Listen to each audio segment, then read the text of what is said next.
Now, for the wine episode S, we have the 2019 Shea Wine Cellars Estate Pinot Noir. Again, this is an Oregon Pinot Noir. Now, to just kind of gauge my excitement for this wine, as if I were to put it into like a meme or a GIF, I would equate it to would be Jack Black in School of Rock. Oh, great movie. Okay, yeah. But you know when he hears the kids playing music for the first time, and like, I don't know, Jack Blackface. Yeah, I don't know if it's a music class or whatever, but he goes by the door and he does the eyebrows thing. Yep. Like, this is my reaction and my excitement to this wine, because I'm hyped then. Shoot, my palate's definitely been kind of leaning towards Oregon Pinots, so which we'll get into. Kind of right up the alley for the kid. So I am super pumped to get into this wine. But we'll see. To give a little backstory on this, man, this wine, again, the Shea Wine Cellars Estate Pinot Noir, it was founded by Mr. Dick Shea and his wife Deirdre. Great names. Mr. Shea, Dick, he is actually a former Wall Street trader. So made a lot of money on Wall Street. So the story goes that he and his wife had wine at Oregon wine at a wine shop in Manhattan. Okay. And he was so enamored by it that he just was blown away by the taste and everything. So he opens and decides I'm just going to buy land out in Oregon. Which what a baller move, dude. Total baller move. I like the taste of this. I'm going to buy it the region that it's like made in. Which is like an all-time flex. Total just to put move. That into perspective, when I taste a wine I really like, I buy like a bottle or two and put it away. I don't buy land. So Dick, he's buying land, dude. I don't know a lot of people that do once they try something. You know what I'm saying? So his thing was like he was in Wall Street for like 20 plus years, and then he was getting into wine a little bit, tasted this Oregon Pinot, and was like, "Yo, I'm ready for I want to take the next step." But so again, they bought land out here in the Willamette Valley, which is in Oregon. So that's more like a tier 2. Term to kind of, or a region to kind of know. In the northern part of the Willamette Valley, so in the Yam Hill Carlton district, which is Yam Hill, just so sick. Again, this is so sick. That's tier 1 knowledge. Tier 2s, just get Willamette. Tier 3s, thanks for showing up. That's right. You did your role. So what they did, so again, he bought the land in 1989, and then for about 10 years or so, he was just growing grapes and then selling those grapes to some premium wineries, so they can then take those grapes and then make their wine. So that's very common to do, especially just starting out, just grow the fruit and then just sell it off. Today they still do that too, and they sell to some pretty high quality wineries, folks such as Ken Wright, Costa Brown, Oak Cove, Walt. So those are all the tier 2s. Tier 1s will definitely recognize those names. And what Shea does is that they will take the top 20% of the grapes and keep it for themselves and make their own wine. The remaining 80% they sell off to those premium wineries. It's, again, this wine is it's not their tippy top. It is kind of their actually entry level, but again, it's coming from some really solid grapes. Let's go ahead and move on then to the breakdown of the wine now. Tell me, we've had a couple minutes to breathe, but give me just initial thoughts. And as always here at Sips and Sneaks, there's no wrong answers until SJ says one. But just kidding. I like it a lot. By the way, this is comparable to I don't know. We're hitting bombs right now. We're Barry Bonds on steroid area. We're hitting bombs. This is a good one. Nothing but dingers, man. Our necks are huge. Again, back to the wine, man. Color wise, I'm glad you're liking it. I'd say it's probably maybe like a ruby, maybe like blood almost, like very dark, like blood that just came out of a cut. You know what I'm saying? Not to be gross, but very dark. But again, we do eat with our eyes, so again, this wine looks like blood according to a tier 3S. All right, but now smell wise, again, if you want me to lead off, I can lead off for you. And I will tell you what I'm getting, and I don't know if it's my glass, so you have to school me, okay? But I'm getting like wet leaves. That is like that smell of, and again, maybe my dishwasher, maybe my palm olive didn't work, but You're a palm olive guy? Are you serious? I'm a palm olive guy. Yeah, hell yeah, man. You got a Supreme freaking arcade in the back, but you're a palm olive guy? Dude, palm olive will clean any stain. Palm olive and water, and just dab it in like little circles, like you're fucking trying to escape from Alcatraz, and it'll work. Trust me, that stain goes away. I mean, I love that. I mean, wet leaves is good. Like that's a very good comp. All right, it's not your wine glass. Fuck yeah. What I get, man, primarily it's a lot of fruit. So a lot of red fruit. We're talking raspberry. We're talking cranberry. We're talking some cherry. Okay. So I get that a ton. So those tier 3s should definitely get that. Now tier 2s, it's kind of what you're saying, man. It's a lot of wet, a lot of like wet don't call rock, me tier damp 2 forest. I mean, you're close, man. I mean, I see you balling. Now I specifically get like a mossy rock or like something damp soil, like an earthy thing. Yeah, I feel that. 100% earthy. Oh, I know what you're saying now when you call this earthy, if like mossy, if you will. So yeah, no, you're nailing this, man. So like this wine kind of reminds me of when I smell it, man. Like you ever go to Home Depot or have been dragged to Home Depot, and you go to like the nursery or garden section, and they just like misted the day beds of the flowers. You know what I mean? They get the soil. It wafts up. Yeah. But it's not too strong. No, it's kind of like that, on the back end there, where apart from the fruit, the secondary level is kind of that smell, the wafting nursery, Home Depot. It's like a greenhouse in the greenhouse. Yeah. It's the greenest of greenhouses, 100%. Yeah. That's what I get on the nose. Again, so again, if you ever had to plant like flower beds like this, again, this wine, like that soil when the mist comes down, definitely the smell. Yeah, it's on the the secondary level. Front level, I get tons of fruit and everything. But like, tell me, what does it feel like to you in the sense of after a couple sips of this wine? It's not as heavy as last week's wine. It's definitely thinner. I don't know if that's a thing. Thin wine, maybe like it's like a light. I don't know, lighter, less kilograms. I don't know, but just when I thought you're gonna get the tier 2 belt, you just say the thinner. But that's all good, man. I mean, I knew exactly what you're saying. It's okay. It's definitely lighter. So it's definitely lighter. That's the term. So this is more like a light medium probably body, right? So it's for the folks at home. It's closer to drinking water as opposed to drinking milk, whole milk. Boom. You know what I mean? Hit me with it. This wine is closer to the that 1 or 2, that maybe that point guard. That's very versatile, going to the rack and dishing, going up and down the court really quick, right? Okay. So that's kind of where. Totally, that's kind of that feel. But I would say it is definitely, like we've talked about this with some white wines. It's definitely rounder. It's not super crisp. You know what I mean? Where definitely it's light but round. It's definitely got like a super long mouthfeel.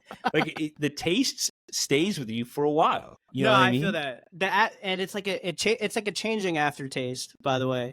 So it kind of starts off with just like acidy, maybe that's the fruit that I'm getting, and then it stays in it, and it leaves me salivating a little bit.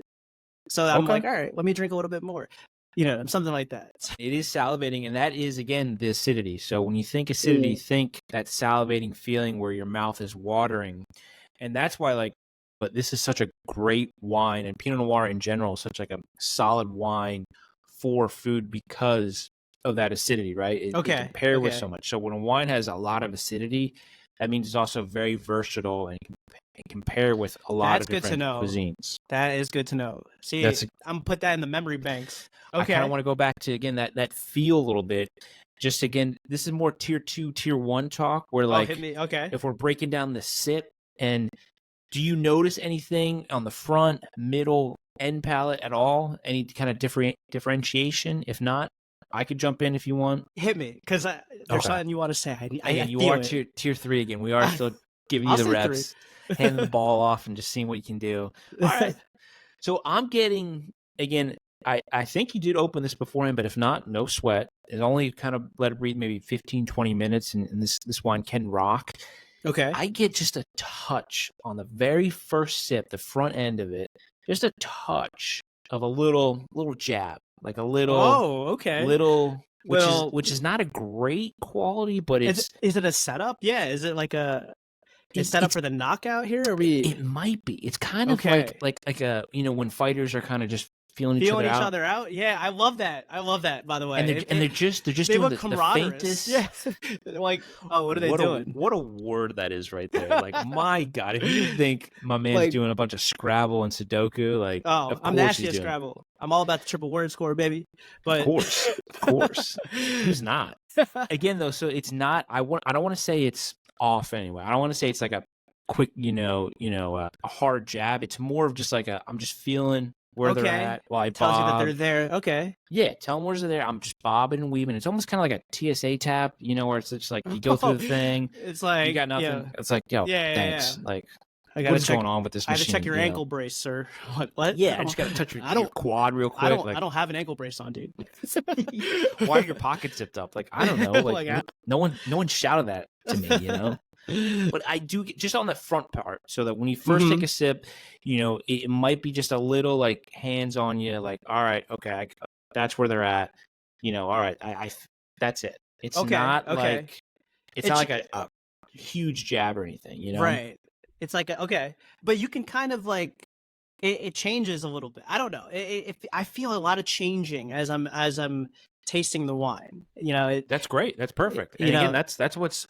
Honestly, that's what's awesome about wine, where you can taste it at one point and then in 15 minutes, an hour later, it's completely different. That's another one to put in the tickler file, where it's like everyone who's in the wine game, they're looking for nuance. They want stuff that's changing subtly over time. They don't want something that's same beat, same drum, same chord over and over again, which sometimes that's really good and that's really satisfying, but sometimes it's not.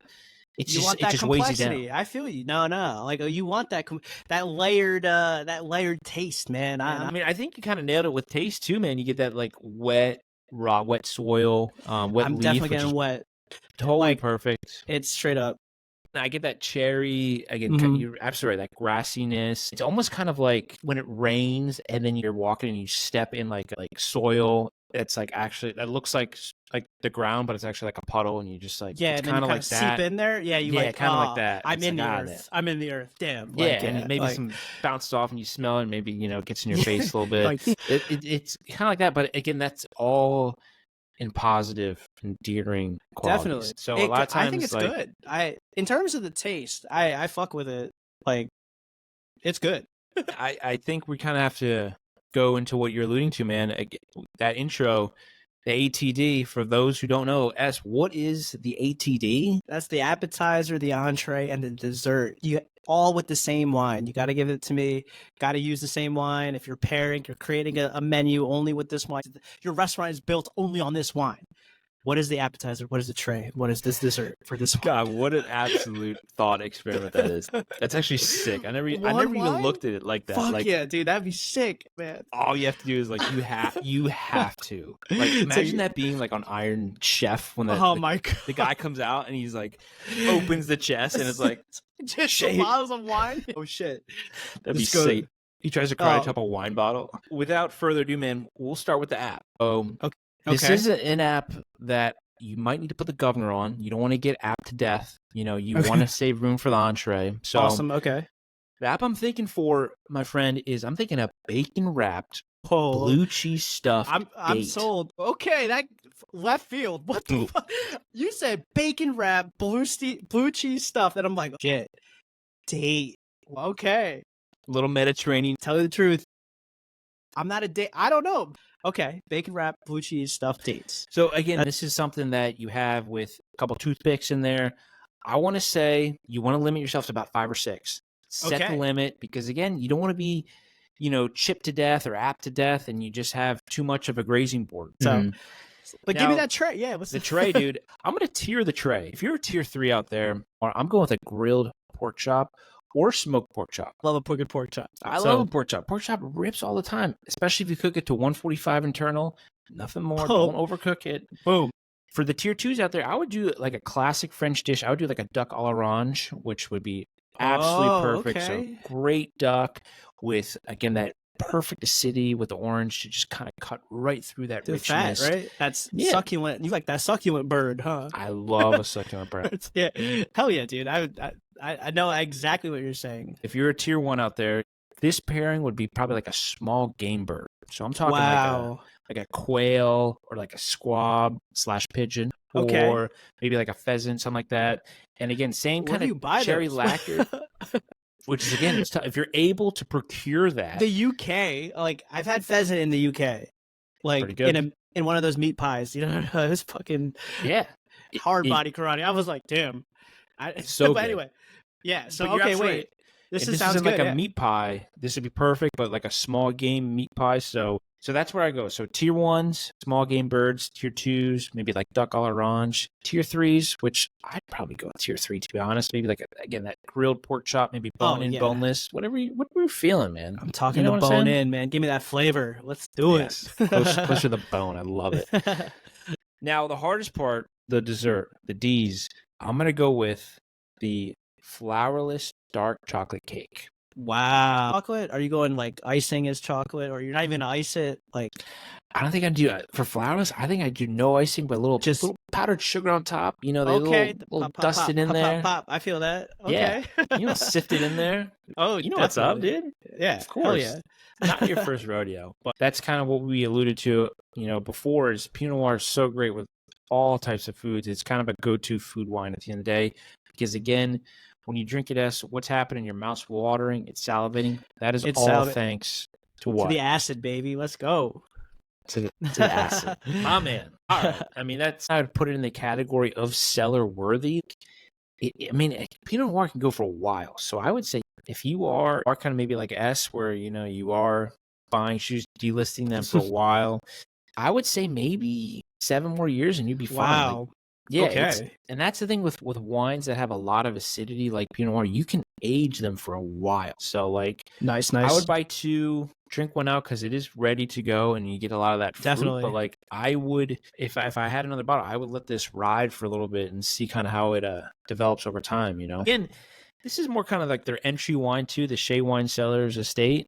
They have a lot of stuff that's like, you know, they're more premium stuff, which, man, like I can't, like, it's really solid. So like, great story too behind. Yeah, it's I'm very impressed. Glass, like we're playing now. Like, I really got nothing else though. Again, we are at Instagram at Sips and Sneaks Pod, so that's where you will always see our updates. So please throw us a follow.